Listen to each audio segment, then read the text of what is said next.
YCP నేత అంబటి రాంబాబు మాట్లాడుతున్నారు. Live ద్వారా చూద్దాం. వ్యక్తి నారా లోకేష్ గారు అవినీతి లేని సమాజాన్ని చూపిస్తాడట. ఏంటో నాకు అర్థం కాదు. శ్రీకారం చుడతాడంట. రెండో అంశం ఏంటంటే ఆయన డేక్కన్నంట. ఇంతకుముందు ఒక మాట అన్నాడు చూసారా, బెల్ట్ షాపులు పెడితే బెల్ట్ తీస్తా అన్నాడు. ఎక్కడున్నాయా బెల్ట్ షాపులు? అసలు ఉన్నాయా రాష్ట్రంలో? అన్ని చోట్ల బెల్ట్ షాపులే కదండి. ఎక్కడ పడితే అక్కడ గుట్టలు గుట్టలుగా బెల్ట్ షాపులు ఉన్నాయి. మరి బెల్ట్ తీయలేనా ఇంతవరకు? బెల్ట్ షాపులు మాత్రం విచ్చలవిడిగా జరుగుతూ ఉన్నాయి. ఏమి తెలియనట్టు కూడా ఒక మాట మాట్లాడతాడు, ఘీంకరిస్తాడు, మళ్ళీ వెళ్ళిపోతాడు. ఇవాళ కూడా అదే ఘీంకరింపు. బడులు తెరవగానే అమ్మకు 100 డబ్బులు ఇస్తాడు. బడులు తెరంగానే ఇస్తా అంట. ఈయన ముఖ్యమంత్రి అయిన తర్వాత బడి వాళ్ళే తెరుస్తున్నారేమో. ఇంతకుముందు తెరవలేదా? బడి తెరిచారు. ఎంత అన్యాయమయ్యా నాకు అర్థం కాలే. చంద్రబాబు నాయుడు గారు 15,000 అని కబడ్డీ కోత పెట్టినట్టు కోత పెట్టారే. మీరు మీ మంత్రివర్గ సభ్యులు, ఇవాళ మంత్రివర్గంలో ఉన్నవాళ్ళు 15,000 అని కబడ్డీ కోత పెట్టినట్టు కోత పెట్టి మీరు అధికారంలోకి వచ్చిన తర్వాత బడి తెరిచినా కూడా 15,000 సంగతి దేవుడు ఎరుగు, ఒక్క పైసా కూడా ఇవ్వనటువంటి పరిస్థితి. అసలు నేను అడుగుతా ఉన్నా, నారా చంద్రబాబు నాయుడు గారు, మీరు అధికారంలోకి వచ్చిన తర్వాత ఏ వర్గం సంతోషంగా ఉందని చెప్పండి నాకు. ఏ వర్గం, ఒక్క వర్గం సంతోషంగా ఉందని చెప్పండి. విద్యార్థుల, యువకుల, ఉద్యోగుల, వ్యవసాయదారుల, ఎవరు?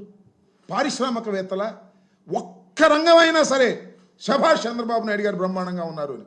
కనీసం అమరావతి రైతులు వాళ్ళను సంతోషంగా ఉన్నారా? వాళ్ళు సంతోషంగా లేరు. ఒక దుర్మార్గమైనటువంటి పరిపాలనని ఈ 12 మాసాలు చవి చూసినటువంటి సందర్భాన్ని మనం చేస్తున్నాం. మీరు చూశారు కదా, మా ప్రభుత్వాన్ని చూశారు 5 సంవత్సరాల పాటు. చంద్రబాబు నాయుడు గారి ప్రభుత్వాన్ని 1 సంవత్సరం పాటు చూశారు. మాది నాటే ప్రభుత్వం, చంద్రబాబు నాయుడుది పీకే ప్రభుత్వం. అంటే ఒక మాటలో చెప్పాలంటే ఉద్యోగాలు ఇచ్చే ప్రభుత్వం మాది. చంద్రబాబు నాయుడు గారు ఉద్యోగాలను పీకేసే ప్రభుత్వం చంద్రబాబు నాయుడు గారిది. ఎంత ఘోరం అని నాకు అర్థం కాలేదు. చంద్రబాబు నాయుడు గారు అధికారంలోకి వచ్చిన తర్వాత వాలంటీర్లు 2,06,000 మంది వాలంటీర్లు. ఏం చెప్పాడు ఎన్నికల్లో వాలంటీర్లకి? అదే చంద్రబాబు చెప్తూ ఏమన్నాడంటే, జగన్మోహన్ రెడ్డి 5,000 ఇస్తుంది, రాసుకో 10,000 ఇస్తా. అమ్మ ఒళ్ళగానే 15,000 లాగా 5,000గా మనం రాగానే 10,000 అన్నాడు. 10,000 సంగతి దేవుడు ఎరుగు, ఉన్న ఉద్యోగాలు బిగి పారేశాడు. 2,60,000 మందిని ఉద్యోగాలు పీకేశాడు. ఏపీ బ్రెవరేజ్లో, ఫైబర్ నెట్లో వాళ్ళుంటే వాళ్ళని పీకేశాడు. మొత్తం 3 లక్షల మంది ఉద్యోగాలను టపామని పీకేశాడు మహానుభావుడు చంద్రబాబు నాయుడు గారు అధికారంలోకి రాగానే.